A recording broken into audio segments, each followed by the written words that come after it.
YouTube, and welcome back to my channel for our days 20 to 30 of my summer shredding series. So again, I'm still trying to find like the best place to record videos in our new place.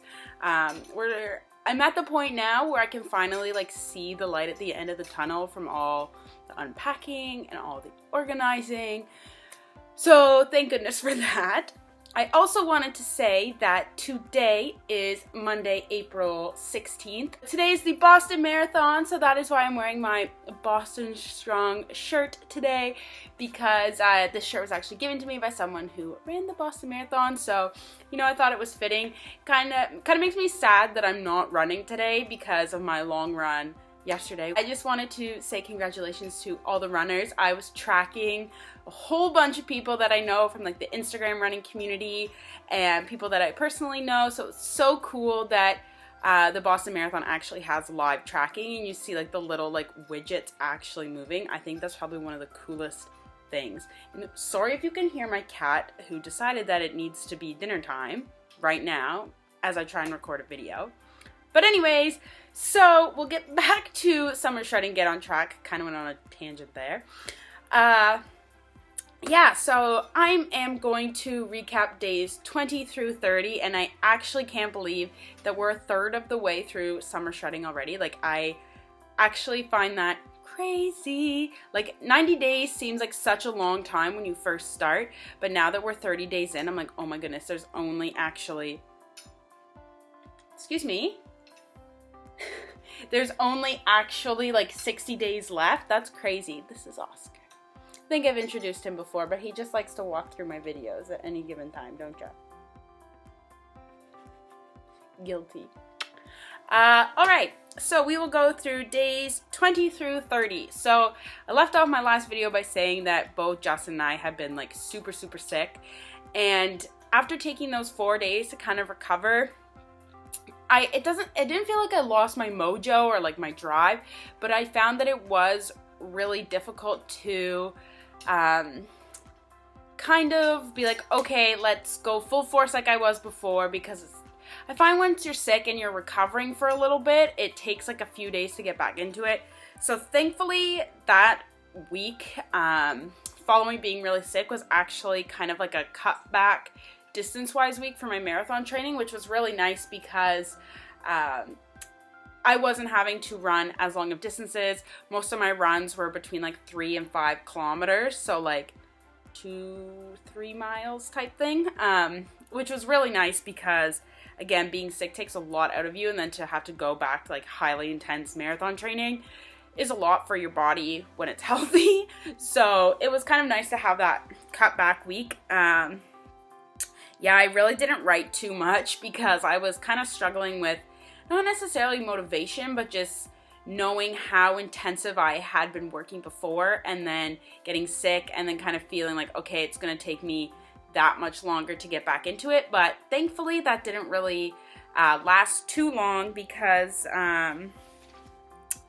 by day 22 I was back to thankfully lifting and running together, because I took a couple days still off from lifting just because, I don't know, you know your body best, and if you can feel like your body isn't ready to get back as intensive, take a couple extra days. Like, you're not going to ruin your progress by taking a couple extra days to feel better, and that's exactly what I needed, and that's why I took those extra days.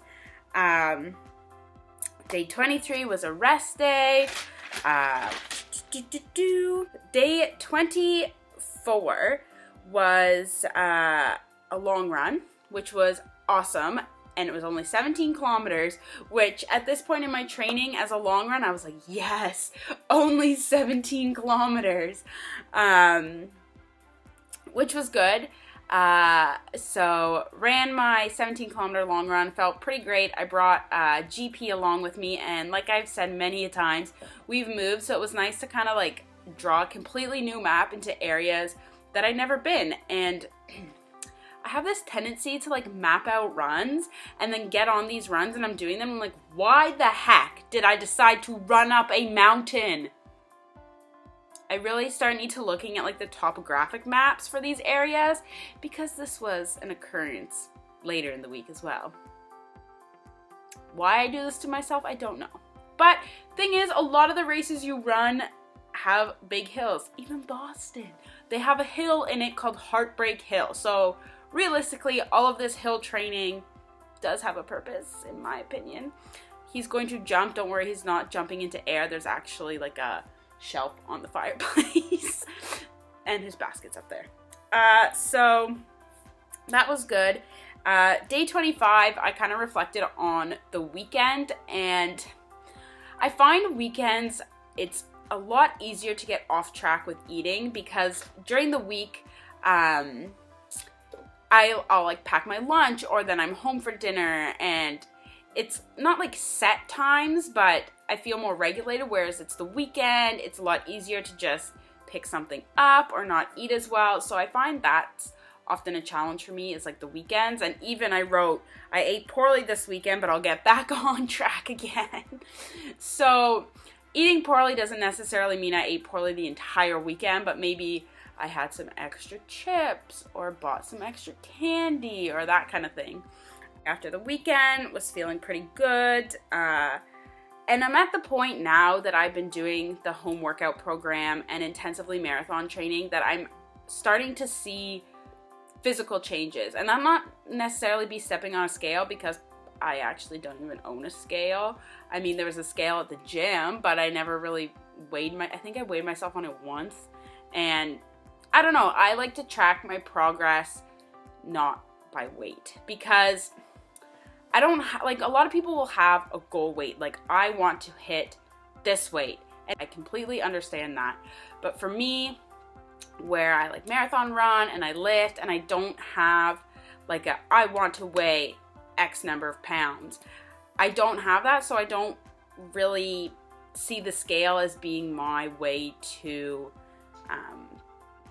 see the changes and results, because I'm not going for a certain weight, so I don't really use the scale to measure my changes. I like to do it a lot on like non-scale victories. So long story short, I'm actually starting to see changes now, and that's an amazing thing to be experiencing. Honestly, it's when you work so hard and you put in your effort every day and you finally start to see the changes, like that's such a big motivator for me, is to continue doing what I'm doing. Like I got here because of what I was doing, so I'm going to continue to do that and see what else I can accomplish.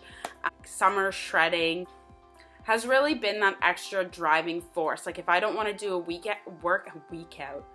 workout, it's almost like, okay, I cannot do my workout, or I'm in the summer shredding. By doing these workouts, that's what I'm doing. I'm getting to that goal, that 90-day period focused on me. And so if I do this workout, that's one workout closer. And that's been awesome as like a motivation to keep going. So day 27, just workouts. Days 25 through 30, I got up every single morning early to work out, because I was honestly finding that working out and running after work was a little too much. And so the only way for me to be able to do both was to get up a little bit earlier, go to bed a little bit earlier, get up a little bit earlier, and do the workouts in the morning. And that worked great for me. And you know, I say in here, like, I was tired, so tired, not in the mood to get up, but I got up anyways.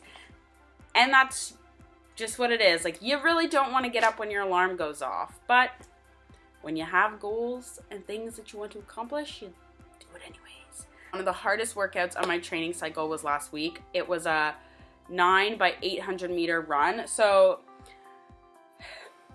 it ended up being basically 7.3 kilometers of sprinting, which has its benefits. I know that it has benefits, but it's like when I'm in that moment, oh man, that workout was hard. But it was just one foot in front of the other, and it got it done, and I felt so much stronger for it. I was sore the next day, which just means my muscles were working extra hard.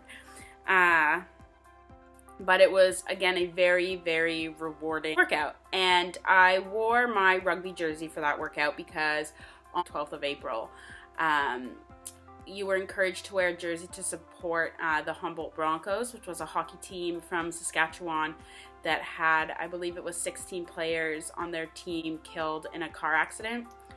It was a bus. They were traveling as a team on a bus, and they were in an accident and resulted in 16 members of their team passing away. So it was just kind of to show support for the team. And when I was wearing my jersey and I was running, that was kind of at the back of my mind, like those players and what their families and friends are currently going through. Not that I have any idea of that kind of devastation to lose that many people at once, but it was just a nice show of support, and so many people I saw on Thursday wearing jerseys, which was just amazing. So when my workout got really hard, it was kind of like, okay, I'm going to do it for these people that I know are going through a really hard time. And then day 30 was Friday the 13th. I really wanted to sleep in because I was like, I'm going to do my run after work, and I don't have to get up early. So my body was like, oh, you've been up early all week. You're going to wake up early on Friday. So I looked outside. It was pouring rain, but I was like, you know what? We're going to run anyways. GP and I were soaked within solid 3 minutes. And we did it anyways, though. And we ran our 6-kilometer run. And that was day 30, which marked a third of the way done summer shredding, which was amazing. As I've alluded to earlier in this video, it feels pretty awesome to be a third of the way done. I can't believe it's already a third of the way done. It's been a whole month. That's nuts. But yeah, those were days 20 through 30. They were pretty good days. Nothing too much other than the fact that I made the decision to get up in the morning and do my workouts, which I found really helpful. Even just over the course of the work day, I felt more focused, more energized, and that's all just a part of the endorphins and working out and all the benefits that it has for you. So I'm going to stop rambling because it seems that all of my summer shredding videos are just getting like progressively longer. So I'm going to stop rambling now and conclude this video and say thank you so much for watching and following my little series. If you like the video, give it a thumbs up and subscribe, and I will see you guys in the next one. Bye!